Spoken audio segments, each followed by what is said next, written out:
Le prix de l'eau du robinet n'est pas à la portée de toutes les bourses des habitants du monde rural. C'est du moins un des constats faits par l'ONG AIDA qui a pour zone d'intervention la région de Kolda. Pour aider des foyers démunis de l'arrondissement de Dioulacolon à accéder à l'eau potable à un moindre coût, le consortium AIDA MJPI a bien voulu équiper en matériel de dernière génération des forages de Dioulacolon, de Guiré-Robokar et de Medina El Hadj.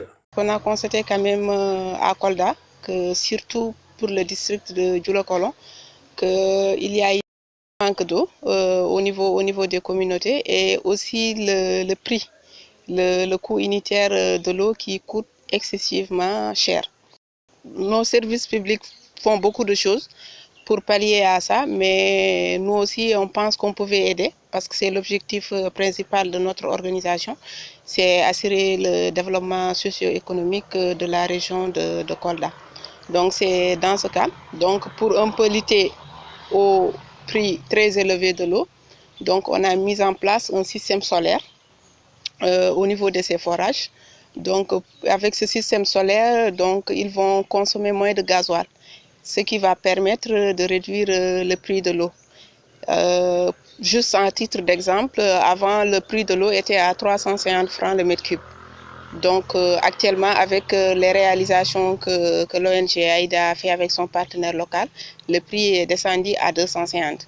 Mais on ne s'est pas limité à ça parce qu'on sait qu'il y a aussi des familles vulnérables et même à 250 c'est très compliqué pour eux de payer. Donc pour ces familles vulnérables aussi on a réduit le prix à 100 francs par mètre cube. Ils ont saisi l'occasion de la Journée mondiale de l'eau pour organiser une mobilisation sociale en vue de sensibiliser les communautés bénéficiaires sur les enjeux de l'utilisation rationnelle de l'eau. Les bénéficiaires en ont profité pour dire toute l'utilité de cette eau potable et leur engagement à gérer de manière rationnelle ce liquide tant précieux. J'apprécie fortement l'action parce qu'elle nous a fait vraiment quitter sous un joug qui nous posait très lourd sur les têtes. Pourquoi très lourd? Parce que le problème d'eau était récurrent dans la localité. Surtout le forage de Dioulacolon couvre 17 villages. Donc c'est à travers ces 17 villages, les gens, pendant surtout la saison sèche, on avait un problème d'eau, surtout pour les constructions, pour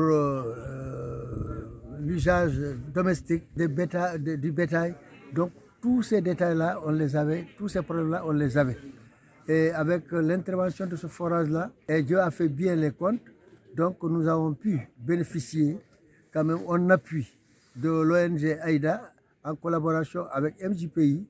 Nous avons pu quand même mettre un solaire au niveau du forage. Donc ce qui fonctionnait au gasoil, maintenant on peut fonctionner au gasoil comme on peut fonctionner avec le solaire. Pourquoi on fonctionne les deux? Parce que si on avait mis uniquement le solaire, ça pourrait poser préjudice au fonctionnement. Pendant l'hivernage ou pendant certaines périodes où il n'y a pas assez de soleil, donc on pourrait tomber en crise de soleil. Donc ceci dit qu'on a fait doublement. Ça fonctionne au gasoil, ça fonctionne au solaire. Pendant ce fonctionnement-là, pendant l'hivernage, que les gens avant le solaire, ils consommaient 200 et quelques litres de gasoil par mois. Et malgré ça, ils fonctionnaient 2 jours sur 7. Et avec le fonctionnement du solaire, on consomme 20 litres maximum par mois et on fonctionne 30 jours sur 30. Ce qui fait qu'on a gagné vraiment en temps. Donc ce forage-là, ça améliore doublement les conditions des populations. Comment doublement? Parce que sur le plan santé, les gens gagnent beaucoup. Sur le plan temps, les gens gagnent beaucoup. Sur le plan même, l'hygiène, ça, il faut que c'est l'eau. Qui dit l'hygiène, qui dit la santé, il faut de l'eau. Financé par la Comunidad de Madrid, les objectifs de ce projet entrent en droite ligne avec les préoccupations de l'État du Sénégal en matière de démocratisation de l'accès à l'eau potable. C'est pourquoi les autorités administratives imprégnées des œuvres de AIDA MJPI ont vivement salué le bailleur et l'initiative qui a abouti à étancher la soif des populations de cette partie du Sénégal. Parce que ce qu'AIDA a fait au niveau des forages de Dioulacolon, de Guiré-Robokar et de Medina El Hadj, ça quand même c'est vraiment un partenariat qui mérite vraiment d'être vraiment élargi. Parce qu'ils ont réalisé au niveau de chaque forage, ils ont installé des panneaux solaires, Ils ont installé une nouvelle pompe électrique. Ils ont aussi réhabilité le château d'eau et ils ont fait des extensions de réseau. Et ça a permis aussi vraiment de diminuer considérablement le prix de l'eau qui est passé de 350 francs à 250 francs le mètre cube. Donc vraiment c'est une très bonne appréciation et nous sommes très satisfaits des réalisations de AIDA. Ensuite, des ménages qui sont connectés au réseau d'eau, des établissements scolaires sont également bénéficiaires des largesses de l'ONG AIDA. Nous avons vu que dans les écoles, c'était des puits qui n'avaient pas une qualité d'eau. Il fallait quand même fournir les écoles où le réseau existe en borne fontaine. Ce qui se traduit par l'implantation dans 13 écoles de bornes fontaines avec une eau qui vient directement du château d'eau. Cette eau-là, on demande au comité de gestion de travailler avec les directeurs d'école, de travailler avec le service de l'hydraulique pour fixer un taux participatif par élève pour l'amortissement des investissements. Et pour ça, nous sommes tombés d'accord à ce que chaque élève paye 100 francs dans l'année. Durant toute l'année scolaire, l'enfant ne donne que 100 francs au début de l'année. Et ces 100 francs-là, c'est comme une participation pour avoir accès à cette eau-là au niveau des écoles-là et pour également maintenir les ouvrages qui sont mis au niveau de l'école en cas de panne ou en cas de défectuosité. Ça, c'est quelque chose que nous avons fait. Également, nous avons pensé à étendre le réseau dans les villages. Parce que le réseau était un réseau qui existait depuis 1978. Il n'était pas amélioré. On a réflexionné sur le réseau existant, mais on a poussé dans chaque commune 750 mètres de nouveaux réseaux pour permettre aux populations démunies, aux populations qui étaient loin du réseau, de pouvoir s'approvisionner en eau potable. Au niveau de Dioula-Colon, il y a au moins 17 villages qui sont servis dans la commune.